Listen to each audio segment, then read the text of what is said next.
We are recording now, and yes, welcome to Valhalla Index. And we're just talking about cross chain and the pre-show conversation, and we were actually having a chat about it, me and my friend Javi, before this call this morning. So we're just going to go about it real quick. We built on Ethereum because Ethereum, in our opinion, is the most safest, secure place to deploy contracts, and we believe that this is the foundation, right?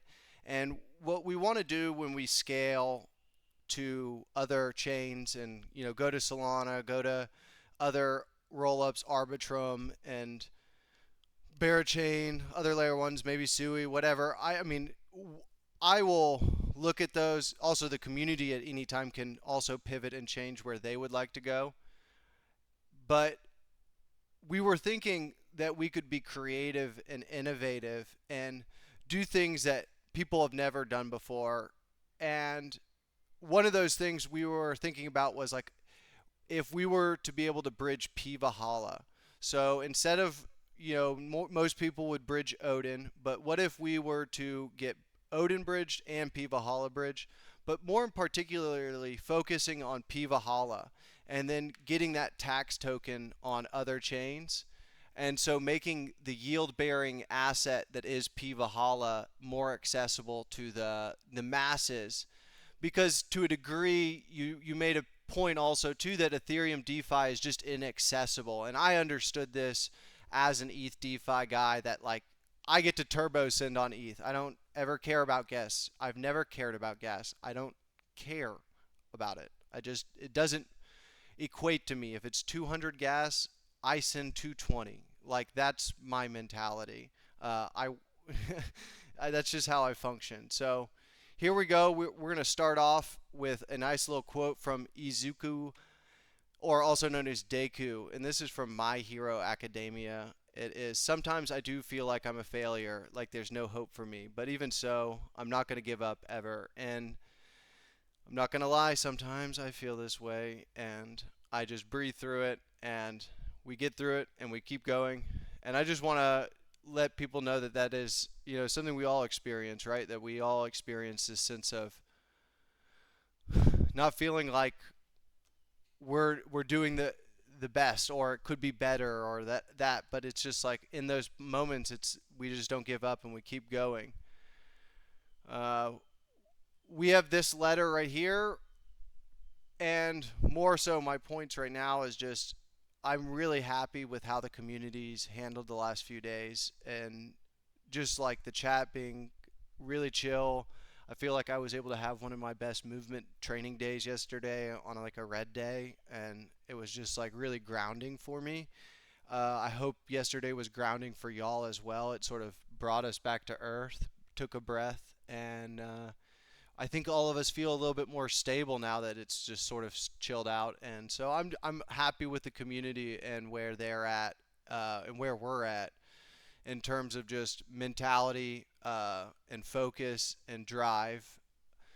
A little bit of alpha for those here in the group right now. I have been working on multiple different fronts to get that new wave of buyers in. I am working on one right now with one of our community holders who knows like one of these like gym shock collars. I'm not, expecting too much from it, but I hope I've done my due diligence, and I think we've got a good little shot to make a good wave today and really come back with force as a community. So I think today's a great day to rally the troops. We're going to do our best on our end to help build that momentum up for the community. Ohm is making moves. ETH is making moves. Peas is making moves. When Peas is a success, it's going to be so much easier for the market to understand us and to adopt us. So we have a lot of people working on the adoption of Odin, because as Ohm gets more adopted, well, Odin makes more sense. As Peas get more adopted, it makes more sense. The Suka CTO we saw last week, we are in quite a play a big role in taking over a community token that was once 150 million market cap It's now 6.7 million market cap.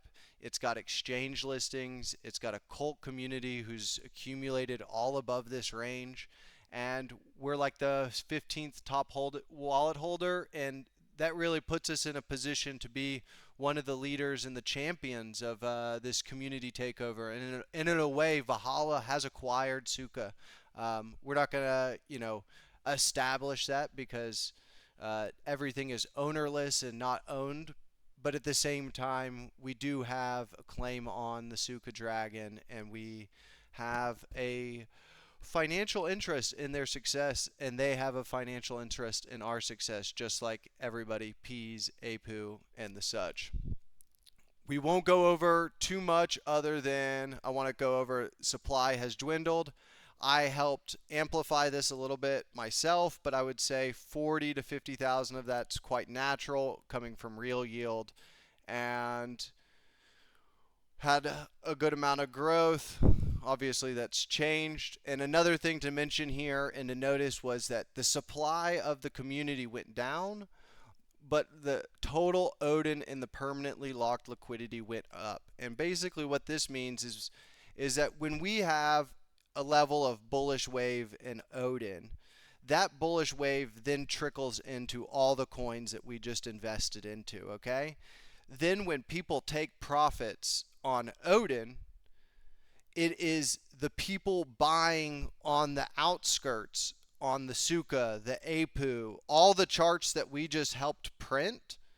Now retail is buying Apu, Suka, and it's what's happening is that there's a changing of hands at each level on Odin, and the contracts themselves, like as long as Apu is bullish, as long as Suka's bullish, as long as a lot of these pairs coins we are with are bullish, there's always going to be this demand from them pulling on the Odin token and pulling the price up. So we are prime in this bull market to ride that wave, to be a leveraged sentiment token in a way where, as the bull market rages on, we are leveraged to go higher and higher. And you may ask, well, that sounds like a house of cards to fall down. And, well, all markets tend to overvalue or undervalue things. There are measures in place that we put in here at Valhalla to make sure that we do this in the most safe way, way better than most other coins that try to scale at this level. And how do we do that? We do that through P Valhalla. One, we always have liquidity incentives for LP providers to come and provide liquidity depth, whether that's at 5 billion market cap or 1 million market cap. That LP incentive is going to be there. The single-sided staking is going to be there. So volatility farmers that just want a single-sided stake, they can do their thing. LP providers can do their things. LVF will increase that functionality. And we are in a good position with 30 million P Valhalla burned. We can keep on deflating the currency and keep on creating more and more scarcity for this Odin token over time.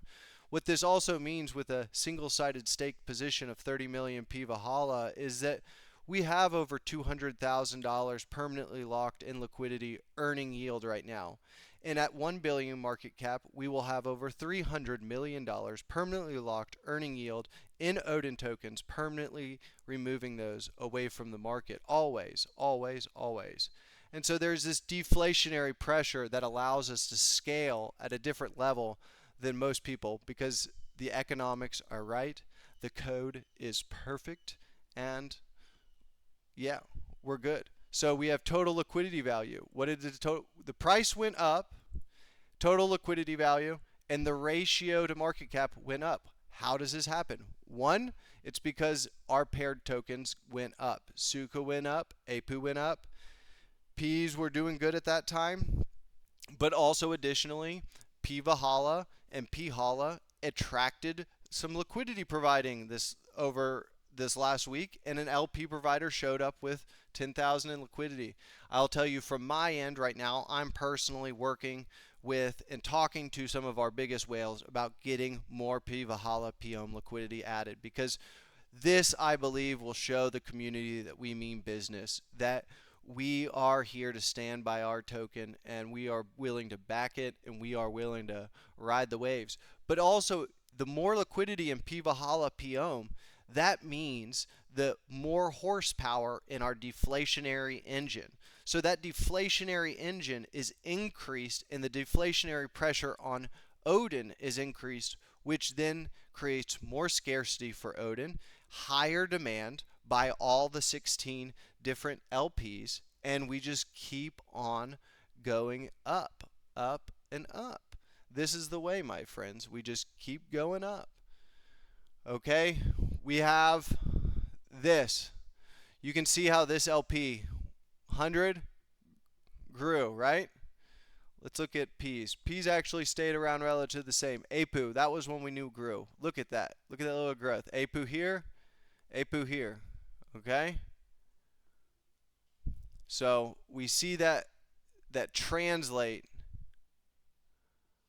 And percentage wise, let's look at the APU. 6.8 here, 5.4. So you see how this is automatically rebalancing due to APU's success. Oh, DBI is another one. Like, look at this. DBI 1.2, DBI 2%. And so maybe it's a small little jump, but look at that. What happens if DBI does another 4x real quick and it pops up here?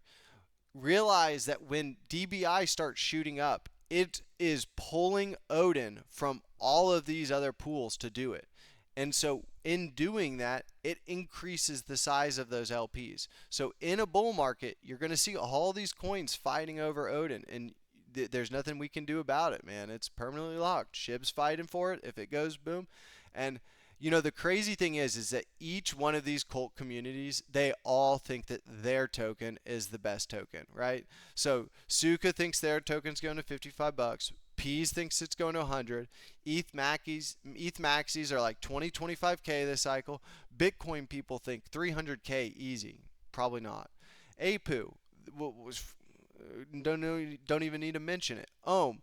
I mean, some people give this safe estimate of $24 just with bear chain evaluation, but then what happens if bear chain goes out of control? It's like $100, $1,000. Does it go to new all-time highs? Does it detach from the backing, and does the market start to understand that Ohm is better than Bitcoin, and it's in DeFi? P-Ohm, like, there are so many variables here and demand pressures on Odin that I'm pretty cozy. Especially holding my own position as well. Let's look at LP. These numbers are still going down. I'm not happy about it, but also it's understandable. Just with the level of volume we're doing, P Valhalla isn't at its prime. We have our strategies. We don't need to worry. The fundamentals and the foundation set, but still not happy. This number is going up a little bit. I've been helping out. This is good. We're seeing totally permanently locked liquidity as we grow, sort of not decay as much. How does it happen? We talked about this in a previous community call, and that is because the tokens that we're paired with are doing successful. So as long as we keep performing well in our index, we are going places, right? So in the Valhalla honor system, let's see this. Get outside first thing in the morning. I'll be honest, man, I did not do this morning. I've been doing really good about it, but I was lazy this morning. I got tired. Maybe it's happened 2 times this week. It's honest. But I could do better about this. I wait 2 hours to do it, and when I do drink it right to start the day, it's better. I haven't been meditating 10 minutes straight, but I have been trying to do better and get like 1 to 2 minutes of like super deep rest, inspired by Knotted, what he does. I do my 10K steps a day. I do eat whole foods diet pretty well. I'm training quite a bit, and I do prioritize my sleep very well. Those are just things on my end I could detail a little bit better for myself, and that's just my honor system. That is it from me. Let me turn on my desktop audio. So now anybody else, if they would like to, say something, make question, or that we're here.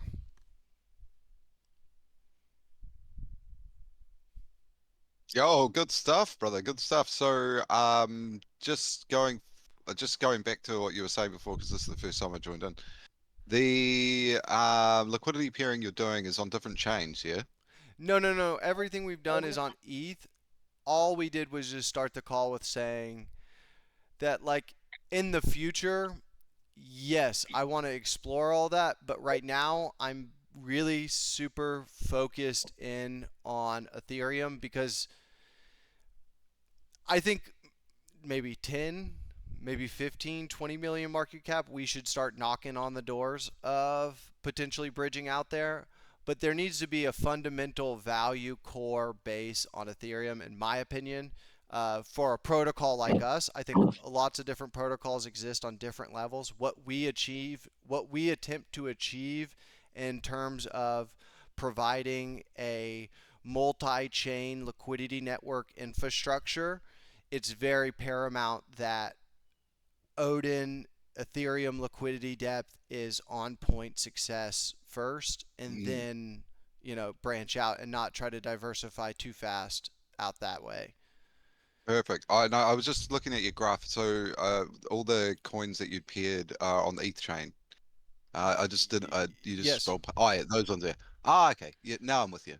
Okay, Yes, yep. So and you got so Suka, Peas, Suka's a Peas. meme coin. Peas is the deflationary DeFi protocol that's volatility farming, and we actually have a pod and we're using it. It can be seen as a DeFi bank in the sense that, like, I think that Yep. every token will become a P token, and everybody will be able to bank with P's. Will everybody bank with P's? No, but can everybody bank with P's? Yes. Yes. Yep. So I'm with you. I'm yeah, with you so 100%. DBI, I love this one. This is this little meme coin from this guy called the Dev. He's the actor, and dude, it rocketed from like 600K to 3 million just the other day. It may or may not have been because I accidentally trolled everybody and told them that there was a Netflix series coming soon. But I don't know if that was what pumped it. All I know is that, like, I I sort of like made a funny meme saying it was coming, and the next thing you know, it pumped like crazy, and I don't know if people took that serious or not. Yeah, that's cool. I like it. I like it. Yeah. Hey man, you're doing good stuff over here. It really reminds me of what Stack's doing over on Solana. It's pretty much the same. It's really good. I Yeah. like everything that you're putting down here. So yeah, good I job, bro. I appreciate that, boss. Thank you. Are you talking about the SPX? No, Stack. So Stack Okay. Overflow, the guy that hacked Pump Fund and took $2 million and then gave it back to people from Pump Fund. Cool. Yeah, we'll chat about that later. Yep, yep, yep. Anybody else want to talk about anything in the community call about Odin Valhalla?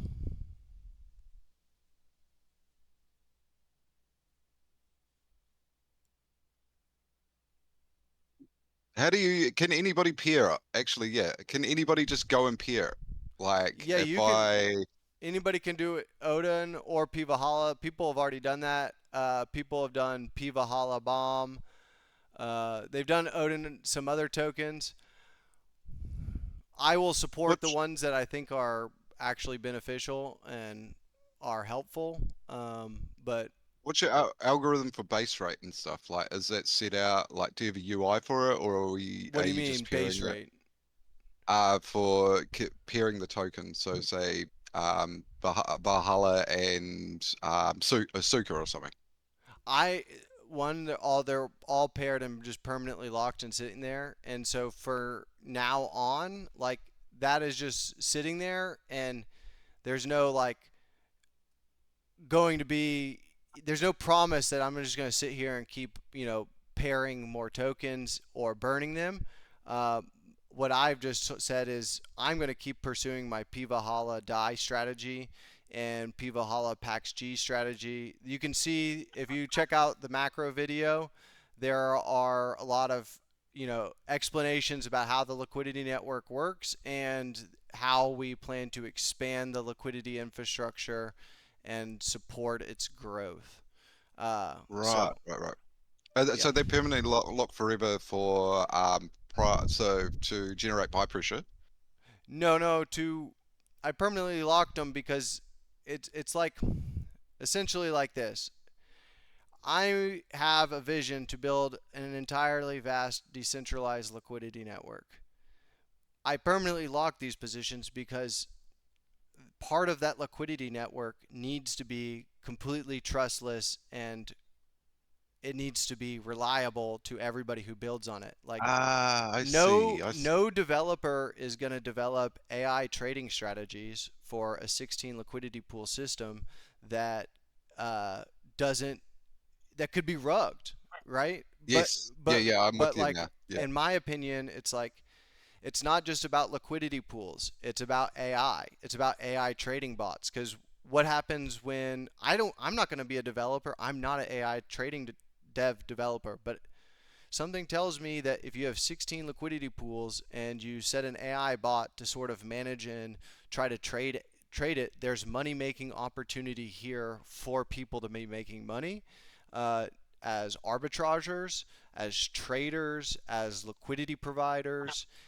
Odin is essentially, and Valhalla is cement, in my opinion. It's like the foundation of a house, Yes. and then we build a house on top of it. And so like everybody's able to plug in their own systems to it because like and that's what I want to see is that everybody say, "Oh, okay, let me buy a little bit of Odin, Pivahala and, work on it." I mean, even today I sent a message to DeFi DAO that I highly respect and I said, "Hey, um,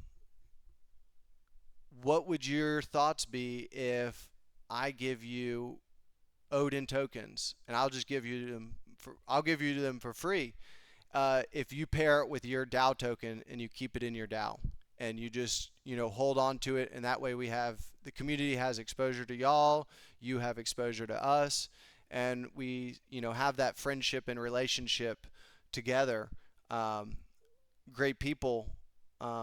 Now, am I going to go do that and extend that offer to everybody? No, these people are established DeFi protocol in their own right, and I respect them a lot. So, but yeah, we're always looking to expand and to grow, but it's always a matter of um,